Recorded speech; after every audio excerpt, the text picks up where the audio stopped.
ನಮಸ್ಕಾರ ಎಲ್ಲರಿಗೂ.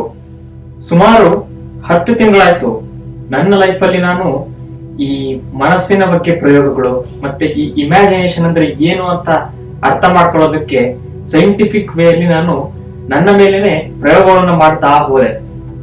ಪ್ರಯೋಗಗಳನ್ನ ಮಾಡೋದೇನೋ ಸರಿ, ಆದ್ರೆ ಎಲ್ಲಿಂದ ಸೋರ್ಸು, ಯಾವ ಪ್ರಯೋಗ ಮಾಡ್ಬೇಕು, ಯಾವ ತರ ಮಾಡ್ಬೇಕು ಕರೆಕ್ಟ್ ಆಗಿ, ಇದು ನನಗೆ ಗೊತ್ತಿರ್ಲಿಲ್ಲ. ಸೊ ಅದರಿಂದ ನಾನು ಬಹಳ ರಿಸರ್ಚ್ ಮಾಡ್ತಾ ಹೋದೆ, ವಿಕಿಪೀಡಿಯಾ ಓದ್ತಾ ಹೋದೆ, ಯೂಟ್ಯೂಬ್ ವಿಡಿಯೋಸ್ ನೋಡ್ತಾ ಹೋದೆ, ಬುಕ್ಗಳು ಓದ್ತಾ ಹೋದೆ, ವಿಚಿತ್ರ ಏನೋ ಸೈಕಾಲಜಿಕಲ್ ಬುಕ್ಗಳು ಓದ್ತಾ ಹೋದೆ, ಸೈಕೋ ಅನಾಲಿಸಿಸ್ ಓದ್ತಾ ಹೋದೆ. ಸೊ ಈ ತರ ಆಗ್ತಾ ಆಗ್ತಾ ಆಗ್ತಾ ಬಂದಾಗ ಒಂದು ವಿಷಯ ನನಗೆ ಕರೆಕ್ಟ್ ಆಗಿ ಗ್ರಾಸ್ಪ್ ಆಯ್ತು.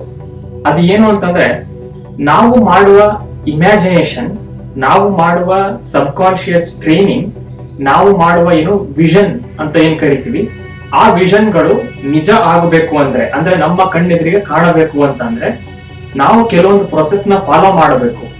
ಆ ಪ್ರೊಸೆಸ್ ನ ಕರೆಕ್ಟ್ ಆಗಿ ಫಾಲೋ ಮಾಡಿದ್ದೇ ಆದಲ್ಲಿ ನಾವು ಏನ್ ಇಮ್ಯಾಜಿನೇಷನ್ ಮಾಡ್ತೀವಿ, ನಾವು ಏನ್ ವಿಷನ್ ಅಂತ ಏನ್ ಇಟ್ಕೊಂಡಿರ್ತೀವಿ, ಅದು ನಮ್ಮ ತಲೆ ಒಳಗಿಂದ ಹೊರಗೆ ಬರುತ್ತೆ ಅನ್ನೋ ಒಂದು ವಿಷಯ ನನಗೆ ಕ್ಲಿಯರ್ ಆಯ್ತು. ಈ ವಿಷಯವನ್ನ ಕ್ಲಿಯರ್ ಮಾಡೋದಕ್ಕೆ ಒಂದು ಎಕ್ಸ್ಪೆರಿಮೆಂಟ್ ಮಾಡಿದೆ ನಾನು. ಅದು ಏನು ಅಂತಂದ್ರೆ, ಇದು ನಿಜವಾಗ್ಲೂ ನಿಜಾನ?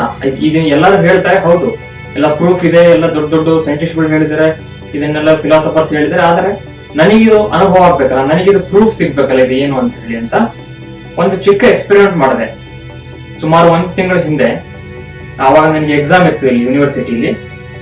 ಆವಾಗ ದಿನ ರಾತ್ರಿ ಮಲಗುವಾಗ ಮೈಂಡಿನ ತುಂಬಾ ಕಾಮ್ ಸ್ಟೇಟ್ ಅಲ್ಲಿ ಇದ್ದಾಗ ಒಂದು ಕರಿಯಾದ ಬೆಕ್ಕು ನನ್ನ ಕಣ್ಣು ಮುಂದೆ ಬರೋ ತರ, ಆ ಬೆಕ್ಕು ಎದುರಿಗಿದ್ದಿದ್ರೆ ನಾನು ಹೆಂಗೆ ಫೀಲ್ ಮಾಡ್ತೀನಿ, ಆ ಬೆಕ್ಕು ತಲೆ ಮುಟ್ಟಿದ್ರೆ ಆ ಒಂದು ಸಾಫ್ಟ್ ಹೇರ್ಸ್ ಹೆಂಗಿರುತ್ತೆ, ಆ ಬೆಕ್ಕಿನ ಕಣ್ಣು ಹೆಂಗಿರುತ್ತೆ, ಫುಲ್ ಬ್ಲಾಕ್ ಕ್ಯಾಟ್, ಅದು ಕರಿಯಾದ ಬೆಕ್ಕು, ಅದ್ರ ಸೌಂಡ್ ಹೆಂಗ್ ಮಾಡುತ್ತೆ, ಅದು ನನ್ನ ಪರಿಚಯ ಯಾವ ತರ ಫೀಲ್ ಆಗುತ್ತೆ, ಅದು ಓಡಾಡ್ತಾ ಇದ್ರೆ ಅದ್ರ ಸೌಂಡ್, ಅದು ಎಲ್ಲಾದ್ರೂ ಮುಟ್ತಾ ಇದ್ರೆ ಅದ್ರ ಸೌಂಡ್ ಎಲ್ಲ ಅದನ್ನ ಫೀಲ್ ಮಾಡ್ತಾ ಇದ್ದೆ.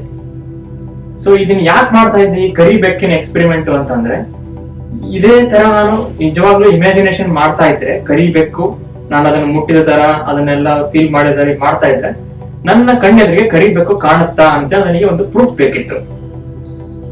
ಆಯ್ತು ಅಂತ ಅವತ್ತಿನ ದಿನ ಮಾಡಿದೆ, ಅವತ್ತಿನ ದಿನ ರಾತ್ರಿ ಎಕ್ಸ್ಪೆರಿಮೆಂಟ್ ಮಾಡಿದೆ. ಎಷ್ಟು ಮೋರ್ ಅಂಡ್ ಮೋರ್ ಫೀಲಿಂಗ್ಸ್ ಕೊಡ್ತಿರೋ ಅಷ್ಟು ಮೋರ್ ಅಂಡ್ ಮೋರ್ ಅದು ಸಬ್ ಕಾನ್ಶಿಯಸ್ ಅಲ್ಲಿ ಹೋಗುತ್ತೆ ಅಂತ ಅದು ಎಕ್ಸ್ಪೆರಿಮೆಂಟ್ ಹೇಳುತ್ತೆ.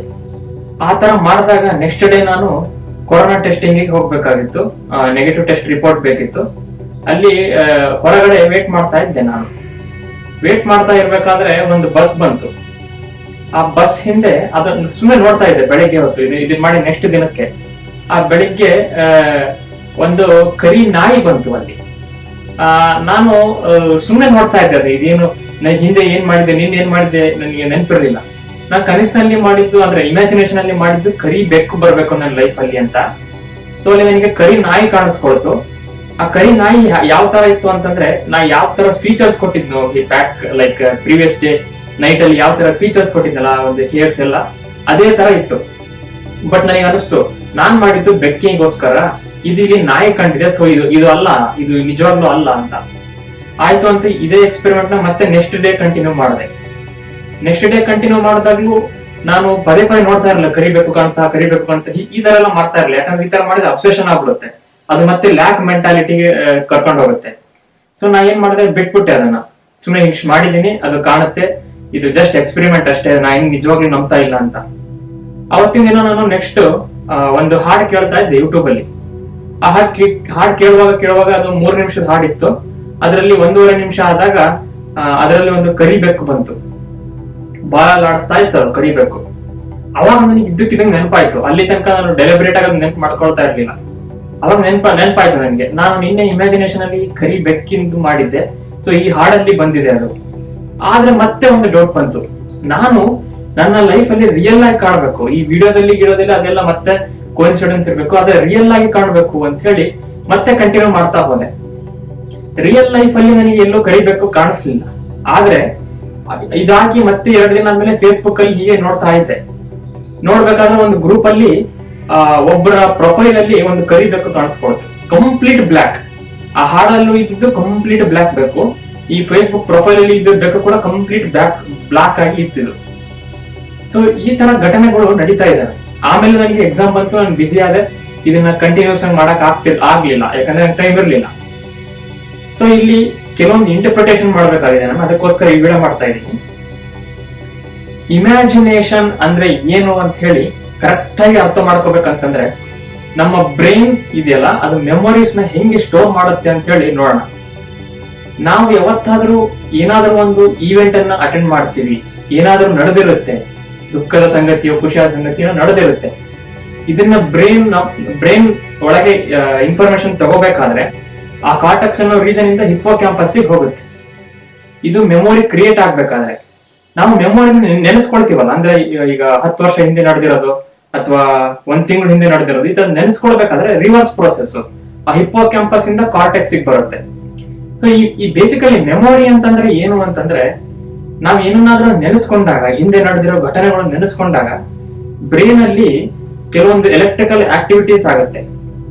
ಆ ಆಕ್ಟಿವಿಟೀಸ್ ಕೆಲವೊಂದು information brain cell, nerve cell ಅಲ್ಲಿ ಏನು ಸ್ಟೋರ್ ಆಗಿರುತ್ತೆ ಅದನ್ನ ರಿಟ್ರೀವ್ ಮಾಡುತ್ತೆ, ಮತ್ತೆ ನಮ್ಮ ಕಣ್ಣೆದುರಿಗೆ ಅದನ್ನ ವಿಷನ್ ತರ, ಪಿಕ್ಚರ್ ತರ ಬರಂಗೆ ಮಾಡುತ್ತೆ. ಸೊ ನಾನು ಒಂದು ಕ್ವಶನ್ ಕೇಳ್ತೀನಿ, ಯಾಕೆ ಇದು ನಿಜ ಆಗುತ್ತೆ? ಇಮ್ಯಾಜಿನೇಷನ್ ಮಾಡಿದ್ದು ಎಕ್ಸ್ಪೆರಿಮೆಂಟ್ ಯಾಕೆ ಮುಂದೆ ಆಗುತ್ತೆ ಅನ್ನೋದನ್ನ ನಾನು ಎಕ್ಸ್ಪ್ಲೇನ್ ಮಾಡಕ್ಕೆ ಟ್ರೈ ಮಾಡ್ತೀನಿ. ಈಗ ಫಾರ್ ಎಕ್ಸಾಂಪಲ್ 5 ತಿಂಗಳ ಹಿಂದೆ ನೀವು ಎಲ್ಲೋ ಹೋಗ್ಬೇಕಾದ್ರೆ ಬೈಕಲ್ಲಿ ಹೋಗ್ತಿರ್ತೀರಾ ಅಥವಾ ಕಾರ್ ಹೋಗ್ತಿರ್ತೀರ, ಆಕ್ಸಿಡೆಂಟ್ ಆಗ್ಬಿಡುತ್ತೆ. ಆಕ್ಸಿಡೆಂಟ್ ಆದಾಗ ಕೈಗೆ ಎಲ್ಲೋ ಪೆಟ್ಟಾಗ್ಬಿಡುತ್ತೆ, ಆಮೇಲೆ ಅದು 2-3 ತಿಂಗಳಾದ್ಮೇಲೆ ಸರಿ ಹೋಗುತ್ತೆ. ಆದ್ರೆ ಈ ಒಂದು ಘಟನೆ ಏನಿದೆ, ಆಕ್ಸಿಡೆಂಟ್ ಆಗಿರೋದು, ಇದು ನಿಮ್ಮ ಮನಸ್ಸಲ್ಲಿ ಸ್ಟೋರ್ ಆಗಿರುತ್ತೆ, ಮೆಮೊರಿಯಾಗಿ, ಅಂದ್ರೆ ಈ ತರ ಮೆಮೊರಿಯಾಗಿ ಸ್ಟೋರ್ ಆಗಿರುತ್ತೆ. ಇದನ್ನ ನೀವು ಇವತ್ತು ನೆನೆಸ್ಕೊಳ್ಳಿ ಅಂತಂದ್ರೆ ಅವತ್ತಿನ ದಿನ ಏನಾಗಿತ್ತು, ಯಾವ ತರ ಹೋಗ್ತಾ ಇದ್ದೆ, ಎಲ್ಲಿ ಗುದ್ದಿದೆ, ಇವೆಲ್ಲ ನೆನಪಾಗುತ್ತೆ. ಆದ್ರೆ ಅದು ಎಲ್ಲಿ ನಡೆದಿದೆ ತೋರ್ಸು ಅಂತಂದ್ರೆ ಇವಾಗ ತೋರ್ಸಕ್ ಆಗಲ್ಲ. ಸೊ ಇವಾಗ ತೋರ್ಸಕ್ ಆಗಲ್ಲ ಅಂತಂದ್ರೆ ಅದು ನಿಜವಾಗ್ಲೂ ಇದೆಯಾ ಇಲ್ವಾ? ನೀವು ಹೇಳ್ಬೋದು 5 ತಿಂಗಳ ಹಿಂದೆ ನಿಜವಾಗ್ಲೂ ನಡೆದಿತ್ತು, ಅದಕ್ಕೋಸ್ಕರ ನೋಡು ಗಾಯ ತೋರಿಸ್ತಾ ಇದೀನಿ ಇಲ್ಲಿ, ಇದು ಹೆಂಗಾಗುತ್ತೆ ಇದ್ದಕ್ಕಿದಂಗೆ ನನ್ ಕಣ್ಣೆದ್ರೆ ಗೊತ್ತಿದೆ. ಹೌದು, ಆದ್ರೆ ಅದು 5 ತಿಂಗಳ ಹಿಂದೆ ಆಗಿದ್ದು. ಬಟ್ ಇವಾಗ ನಾವು ಬದುಕಿರೋದು ಪ್ರೆಸೆಂಟ್ ಮೂಮೆಂಟ್ ಅಲ್ಲಿ. ಇವಾಗ ಎಲ್ಲಿದೆ ಅದು? ಎಲ್ಲಿದೆ ಅಂತಂದ್ರೆ ನಮ್ಮ ಮನಸ್ಸಿನಲ್ಲಿ, ನಮ್ಮ ಬ್ರೈನ್ ಅಲ್ಲಿ ಮೆಮೊರಿ ಅನ್ನುವ ಫಾರ್ಮ್ ಅಲ್ಲಿ ಇದೆ. ಈ ಮೆಮೊರಿನ ಸಬ್ ಕಾನ್ಶಿಯಸ್ ಯಾವ ತರ ಸ್ಟೋರ್ ಮಾಡಿದೆ ಅಂತಂದ್ರೆ, ಅದು ನಿಮಗೆ ನೆನೆಸ್ಕೊಂಡ್ರು ಅಥವಾ ನೆನೆಸ್ಕೊಳ್ದೇ ಇದ್ರು ಕೂಡ ಅದು ನಿಜ ಅಂತ ನೀವು ನಂಬಿಟ್ಟಿರ್ತೀರ. ಯಾಕಂದ್ರೆ ಅದು ನಡೆದು ಹೋಗಿರೋ ಘಟನೆ, ಅದನ್ನ ನೀವು ಹೊರಗಿನ ಜಗತ್ತಿನಲ್ಲಿ ನೋಡಿದೀರ. ಸೊ ಇದೇ ತರ ಮುಂದೆ 5 ತಿಂಗಳು ಮುಂದೆ ಏನಾಗುತ್ತೆ ಅಂತ ಯಾರಿಗೂ ಗೊತ್ತಿಲ್ಲ, ನನಗೂ ಗೊತ್ತಿಲ್ಲ, ನಿಮಗೂ ಗೊತ್ತಿಲ್ಲ. ಸೊ 5 ತಿಂಗಳ ಹಿಂದೆ ಮುಂದೆ ಏನ್ ಆಗಬಹುದು ಅಂತ ಹೇಳಿ ನಾವು ಇಮ್ಯಾಜಿನ್ ಮಾಡ್ಬೋದು. ಯಾಕಂದ್ರೆ ಇಮ್ಯಾಜಿನ್ ಮಾಡೋ ಶಕ್ತಿ ನಮಗಿದೆ. 5 ತಿಂಗಳಾದ್ಮೇಲೆ ನಾನು ಯಾವ್ದೋ ಒಂದು ಪಾರ್ಕಿಗೆ ಹೋಗ್ತೀನಿ ಅಂತ, ಯಾವ್ದೋ ಒಂದು ಝೂಗ್ ಹೋಗ್ತೀನಿ ಅಂತ ನೀವ್ ಅನ್ಕೊಂಡಿರ್ತೀರ. ಆ ಝೂಗ್ ಹೋದಾಗ ಯಾವ ತರ ಇರುತ್ತೆ, ಅಲ್ಲಿ ಯಾವ ಅನಿಮಲ್ ಗಳು ನೋಡ್ತೀರಾ, ಅಲ್ಲಿ ಏನ್ ತಿಂತಾ ಇರುತ್ತೆ, ಅದು ಯಾವ ಕಾಡು, ಅದು ಯಾವ ಪ್ಲೇಸ್ ಅಲ್ಲಿ ಇದೆ, ಅಲ್ಲಿ ನದಿ ಇದೆಯೋ, ಅದನ್ನ ಜಲಪಾತ ಇದೆಯೋ, ಆ ಸೌಂಡ್ ಗಳು ಅವೆಲ್ಲ ನೀವು ಇದನ್ನ ಇಮ್ಯಾಜಿನೇಷನ್ ಮಾಡ್ತಾ ಮಾಡ್ತಾ ಮಾಡ್ತಾ ಅದು ಕೂಡ ಮೆಮೊರಿಯಾಗೆ ಸ್ಟೋರ್ ಆಗುತ್ತೆ. ಆಕ್ಚುಲಿ ನೋಡಿ, 5 ತಿಂಗಳ ಹಿಂದೆ ನಡೆದಿರೋ ಕಾರ್ ಆಕ್ಸಿಡೆಂಟ್ ಕೂಡ ನಡೆದಿಲ್ಲ, ಆದ್ರೂ ಅದು ಮೆಮೊರಿ ಆಗಿದೆ. ಮುಂದೆ 5 ತಿಂಗಳಾಗೋ ನಿಮಗೆ ಝೂ ಹೋಗ್ಬೇಕು ಅಂತಂದಲ್ಲ, ಆ ಇವೆಂಟ್ ಕೂಡ ನಡೆದಿಲ್ಲ ಇನ್ನು, ಆದ್ರೆ ಅದು ಇವಾಗಲೇ ಮೆಮೊರಿಯಾಗಿ ಸ್ಟೋರ್ ಆಗೋ ಕೆಪಾಸಿಟಿ ಇದೆ. ಸೊ ಇಲ್ಲಿ ಬೇಸಿಕಲಿ ಏನಾಗ್ತಾ ಇದೆ ಅಂತಂದ್ರೆ, ಪಾಸ್ಟ್ ಕೂಡ ಇಲ್ಲ, ಫ್ಯೂಚರ್ ಕೂಡ ಇಲ್ಲ, ಪ್ರೆಸೆಂಟ್ ಅಂತ ಮಾತ್ರ ಇದೆ. ಪಾಸ್ಟ್ ಇದೆ, ಆದ್ರೆ ಮೆಮೊರಿ ಅನ್ನೋ ಫಾರ್ಮ್ ಅಲ್ಲಿ ಇದೆ. ಆದ್ರೆ ಫ್ಯೂಚರ್ ಕೂಡ ಇದೆ. ಯಾವ ತರ ಅಂತಂದ್ರೆ, ಅದನ್ನು ನಾವು ಸಬ್ ಕಾನ್ಶಿಯಸ್ ಟ್ರೈನ್ ಮಾಡೋ ತರ, ಅದನ್ನು ನಾವು ಮೆಮೊರಿ ಅನ್ಕೊಂಡು ಮನಸ್ಸಿನ ನಂಬಿಸೋ ತರ.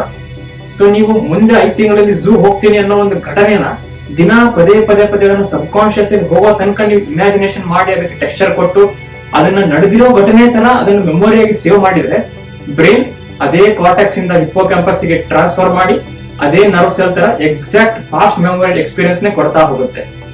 ಈ ಪಾಸ್ಟ್ ಮೆಮೊರಿ ಎಕ್ಸ್ಪೀರಿಯನ್ಸ್ ನೀವು ಕೊಡ್ತಾ ಹೋದಾಗ ಅದು 3D ಜಗತ್ನಲ್ಲಿ ಕಾಣಿಸ್ಕೊಳ್ಳುತ್ತೆ. ಅದೇ ಹೆಂಗೆ ಸಾಧ್ಯ? ಹೊರಗಿರೋ 3D ಜಗತ್ತಿನಲ್ಲಿ ನಡೆದಿರೋ ಘಟನೆಗಳು ನಡೆದ್ರೆ ಅದನ್ನ ನಾವು ನಿಜ ಅಂತ ನಂಬಿ ಅದನ್ನ ಮೆಮೊರಿಯಾಗಿ ಸೇವ್ ಮಾಡ್ತೀವಿ. ಆದ್ರೆ ಘಟನೆ ನಡೆಯಕ್ಕಿಂತ ಮುಂಚೆನೆ ಎಕ್ಸ್ಪ್ರೆಷನ್ ಕೊಟ್ಬಿಟ್ಟು ಎಲ್ಲ ಫೀಲಿಂಗ್ಸ್ ಕೊಟ್ಬಿಟ್ಟು ಆಮೇಲೆ ಅದು ನಡೆಯುತ್ತೆ ಅಂತಂದ್ರೆ ನಮ್ ಕೈ ದೇವ್ರ ಮಾಡೋಂತ ಕೆಪಾಸಿಟಿ ಇದೆಯಾ? ನಾವೇನ್ ದೇವ್ರ ಮುಂದೆ ನಡೆಯೋದನ್ನೆಲ್ಲ ಇಮ್ಯಾಜಿನೇಷನ್ ಮಾಡ್ಬಿಟ್ರೆ ನಾವು ಆಗ್ಬಿಡುತ್ತೆ ಅಂತ? ಇದು ನಿಜ ಆಗುತ್ತೆ. ಯಾಕೆ ನಿಜ ಆಗತ್ತೆ, ಪ್ರೊಬಾಬಿಲಿಟಿ ಯಾಕೆ ಅಂತ ನಾ ಹೇಳ್ತೀನಿ. ಯಾವತ್ತಿದ್ರೂ ನೀರು ಮೇಲಿಂದ ಕೆಳಗೆ ಹರಿಯುತ್ತೆ, ಕೆಳಗಿಂದ ಮೇಲೆ ಹರಿಯಕ್ ಸಾಧ್ಯನೇ ಇಲ್ಲ. ನೀವು ಕೇಳೋ ಕ್ವಶನ್ ಹಂಗೆ, ಹೊರಗೆ ನಡೆದಿರೋ ಘಟನೆ ನಾನು ನಂಬ್ತೀನಿ, ಆದ್ರೆ ನಾನೇನ್ ಇಮ್ಯಾಜಿನ್ ಮಾಡ್ತೀನೋ ಅದೇ ಆಗುತ್ತೆ ಅನ್ನೋದು ನಿಜ ಆಗಿದ್ರೆ ಎಲ್ಲರೂ ಇಮ್ಯಾಜಿನೇಷನ್ ಮಾಡಿ ಅವ್ರವ್ರಿಗೆ ಏನೇನ್ ಬೇಕೋ ಅದೆಲ್ಲ ತಗೋಬಿಡ್ಬೋದಾಗಿತ್ತು. ಅದು ನಿಜನೇ. ಅದು ಇವತ್ತಿಗೂ ನಿಜನೇ, ಈ ಸೆಕೆಂಡಿಗೂ ನಿಜನೇ. ಯಾಕೆಂದ್ರೆ ಪಾಸ್ಟ್ ಕೂಡ ಇಲ್ಲ, ಫ್ಯೂಚರ್ ಕೂಡ ಇಲ್ಲ.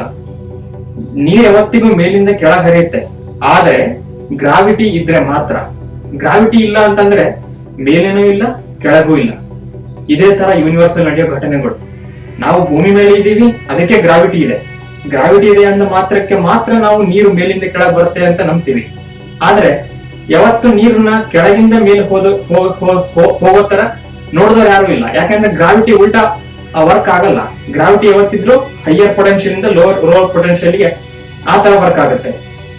ಸೊ ಯೂನಿವರ್ಸಲ್ ಲೆವೆಲ್ ಅಲ್ಲಿ ನೀವು ಕನ್ಸಿಡರ್ ಮಾಡಿದ್ರೆ ಹೋಲ್ ಬ್ರಹ್ಮಾಂಡ ಮಾತಾಡ್ತಿದ್ದೇನೆ, ಎಲ್ಲ ಗ್ಯಾಲಕ್ಸಿಗಳು, ಎಲ್ಲ ಕ್ವಾಸರ್ಸ್ ಏನೇನಿದಾವೆ ಎಲ್ಲವನ್ನು ಕನ್ಸಿಡರ್ ಮಾಡಿದಾಗ ಯಾವ ರೂಲ್ಸ್ ಕೂಡ ಅಪ್ಲೈ ಆಗಲ್ಲ. ಸೊ ಯೂನಿವರ್ಸ್ಗೆ ಪಾಸ್ಟ್ ಅನ್ನೋದು ಇಲ್ಲ, ಪ್ರೆಸೆಂಟ್ ಅನ್ನೋದು ಇಲ್ಲ, ಫ್ಯೂಚರ್ ಅನ್ನೋದು ಇಲ್ಲ.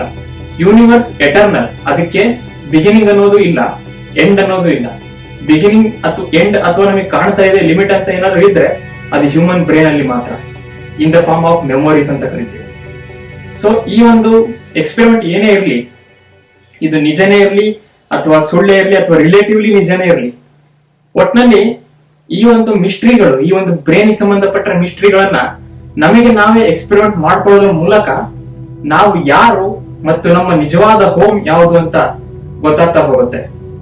ನಿಮಗೆ ಇದೇ ತರಹದ ಬ್ರಹ್ಮಾಂಡಗಳ ವಿಷಯಗಳು ಮತ್ತು ಯೂನಿವರ್ಸ್ ಬಗ್ಗೆ ವಿಷಯಗಳು ಮತ್ತು ಮನಸ್ಸಿನ ಬಗ್ಗೆ ವಿಷಯಗಳು ಇಷ್ಟ ಆದಲ್ಲಿ ದಯವಿಟ್ಟು ನನ್ನ ಚಾನಲ್ ಸಬ್ಸ್ಕ್ರೈಬ್ ಮಾಡಿ. ನನ್ನ ವಿಡಿಯೋ ನೋಡಿದ್ದಕ್ಕೆ ಧನ್ಯವಾದಗಳು.